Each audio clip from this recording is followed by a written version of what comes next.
ایک نوجوان تھا، روزانہ وہ رات کو بدکاری کرتا تھا، شراب اور عورت روزانہ رات۔ ایک رات ایک لڑکی کو 60 دینار میں لے کر آیا، کچھ 10 لاکھ روپیہ بنتا ہے 60 دینار، سونے کے سکے تھے، 10 لاکھ ایک لڑکی ایک رات۔ جب کمرے میں آیا دروازہ بند کر کے دیکھا تو وہ لڑکی رو رہی تھی، تو کفل نے کہا کیوں رو رہی ہو؟ میں نے زبردستی تو نہیں کی۔ اس نے کہا کفل میں عزت دار ہوں، عزت دار کی بیٹی ہوں، بھوک نے یہاں تک پہنچایا۔ جب مالدار لوگ زکوٰۃ نہیں دیتے تو غریبوں کی عزتیں نیلام ہو جاتی۔ کفل میں عزت دار ہوں، مجھے غربت نے یہاں پہنچایا۔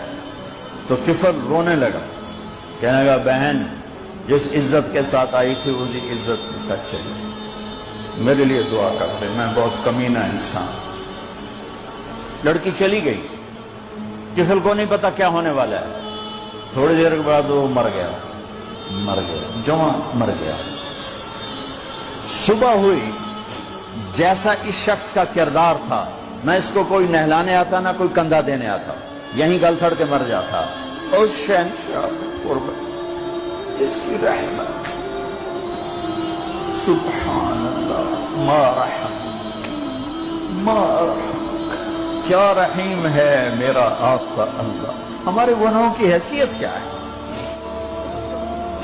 ایک لفظ توبہ ہر شے مٹا دیتا ہے۔ صبح ہوئی تو لوگوں نے کیا دیکھا؟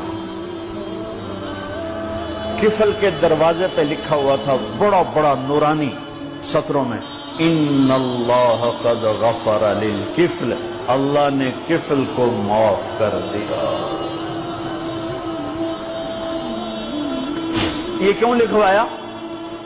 اس لیے لکھوایا کہ اب ہماری یاری ہو گئی ہے، جاؤ اس کو عزت کے ساتھ ہمارے پاس پہنچو۔ میرے عزیزو، آپ اور میں غفلت کے ماحول میں ہیں، جہاں گناہ نہیں رہا، نافرمانی کلچر بن گیا ہے، اللہ کے سے بغاوت ایک تہذیب بن گئی ہے۔ لیکن یہ صبح صادق کی آمد ہے کہ اتنے نوجوان میں اس یونیورسٹی کے میں دیکھ رہا ہوں، ساری مسجد تنگ پڑ گئی ہے، یہ کہیں سے صبح صادق بھی طلوع ہونے والی ہے۔ یہ جتنے تم بیٹھے تم ہی آج، اور باہر جو بچیاں بیٹھی ہوئی ہیں، کہ یا اللہ آج تجھ سے صلح کرتے ہیں، آج کے بعد تیری نافرمانی نہیں کریں گے، تو پورے دیش میں ایک ہوا چل جائے گی۔ میرے بھائیو، میرے عزیزو، اللہ کی قسم، اپنی مرضی کی زندگی اس دنیا میں کوئی نہیں گزار سکتا، جو گزارے گا دکھوں میں مر جائے گا۔ دین کی بات پھیلانا صدقہ جاریہ ہے، ثواب کی نیت سے ویڈیو کو شیئر ضرور کیجیے۔ جزاک اللہ۔